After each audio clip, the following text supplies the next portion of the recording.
So now let's move on to key number 4, open your ability to receive support.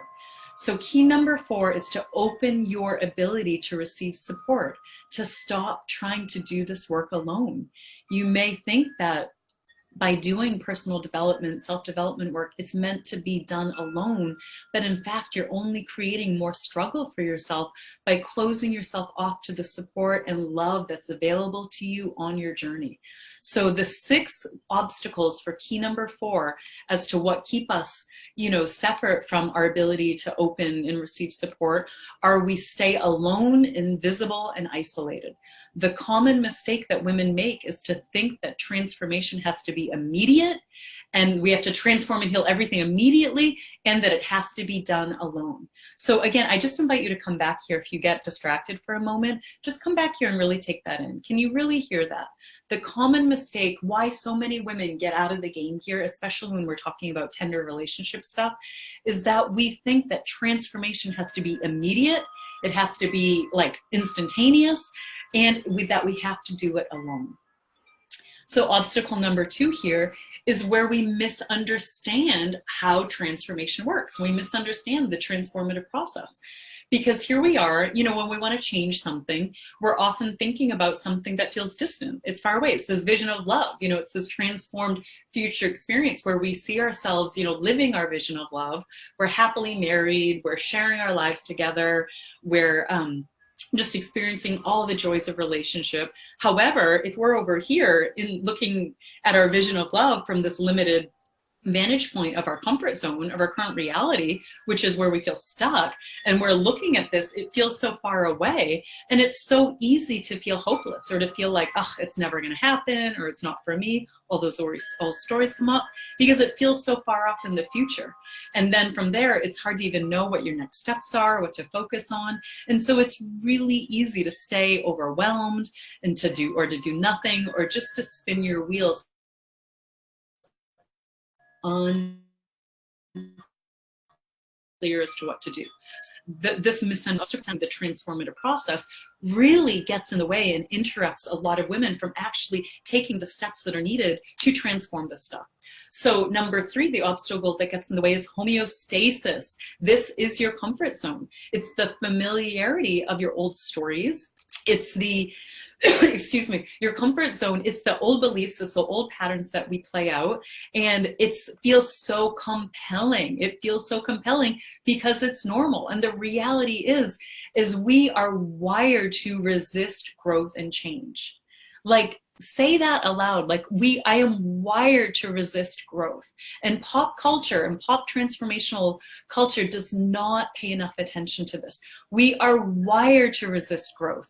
We have to learn that because we are hardwired by this, we have to learn to expect it, which is obstacle number 4. We have to expect resistance. Expect resistance. Expect to resist the process. Expect to resist letting go of the old stories. Expect to resist taking new behaviors, because although we are wired in this way, we're not bound by it. And so we've got to welcome resistance, expect resistance. And the next obstacle is we feel that it's easier to be needless and wantless instead of risking the vulnerability of asking and not actually receiving. So deep down, for so many of us women, what gets in the way of our ability to really open and receive is that we feel like we need permission for someone to make it okay, that tells us that it's okay that we want what we want and that we need what we need. Mary Oliver, bless her soul, that beautiful line in her Wild Geese poem, all we must do is let the soft animal of our body love what it loves. And so because there's this obstacle that we come across where we think it's easier to be, needless or wantless instead of risking the vulnerability to really speak into what we need or want, instead we just shut ourselves down, because women historically have such a hard time saying yes to giving to themselves what they actually need. And then the last obstacle here that gets in the way of our ability to be open to receive is we become overly demanding or expectant.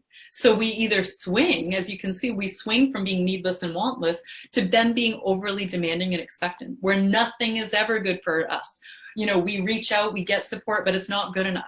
We criticize how we're being supported. We criticize how people are showing up, when underneath, we're really just having a hard time actually receiving. So this belief that women are supposed to struggle alone is just not true. And especially in the area of love. And women who transform this area, they invest in programs that really give them access to what they need to succeed. And so how do we resolve this? How do we resolve these obstacles of key number 4 so we can open our ability to receive support? We cooperate with the forces of our neurobiology. The beauty is in knowing how to work with the forces of nature that do keep us stuck, where we do get resistant, where we deny support, and instead to create conditions for ourselves that leverage the forces of nature that do nurture growth. And research shows that lasting growth, it actually occurs in small 3 to 5% increments. It may be a 3% change of behavior. It may be 5% more conscious awareness about where we're falling into an old story or an old belief. And so as we adjust our actions slowly, 3 to 5% increments, towards the direction of your vision of love and take these baby steps out of your comfort zone, we're literally creating new neuronal connections in our brain that wire together over time that support us in creating a new experience, support us in creating new perceptions, new stories, and new experiences. And then voila, we wake up inside our vision of love being made manifest. And lastly, the piece that goes into resolving this, opening our ability to receive, is to understand the conditions that are needed for this. And the conditions that are needed to support this are a support structure, visibility, and accountability. So in order to really succeed at anything in life, but especially in creating new, powerful, lasting relationships, you need to have a structure of support that keeps you clear and grounded as you transform, that supports you in tolerating the discomfort of growing. Because remember, we will resist change. We will resist growth. We want to expect it and welcome it. So we need a support structure that helps us grow our threshold to really tolerate growing pains. And that a support structure that supports us in creating the conditions of growth that can help us transcend the pull of old conditioned patterns. So that way we can literally create a new experience while cooperating with our neurobiological makeup.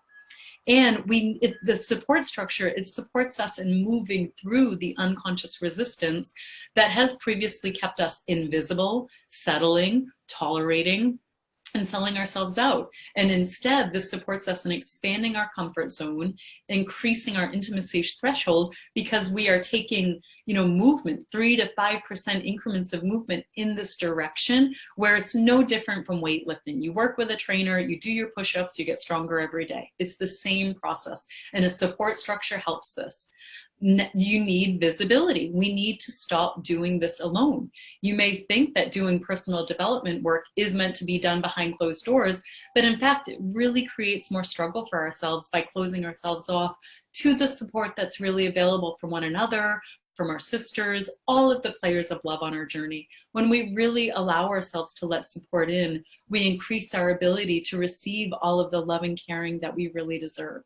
And lastly, how we resolve this is through accountability. Again, we need each other's. Studies show that left to our own devices, the success rate of completing a task that we set out for is 5%. Literally, if we're setting out on a new endeavor to create a new experience, if we're going about it alone, studies show that 5% of people can succeed in this model.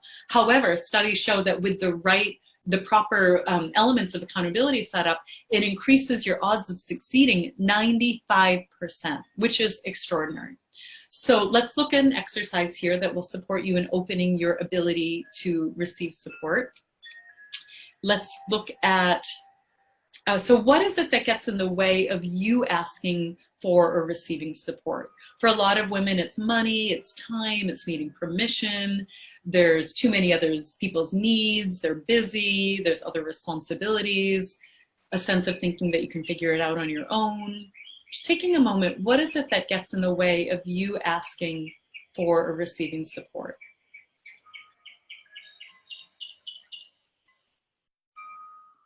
Just filling that out on your handout.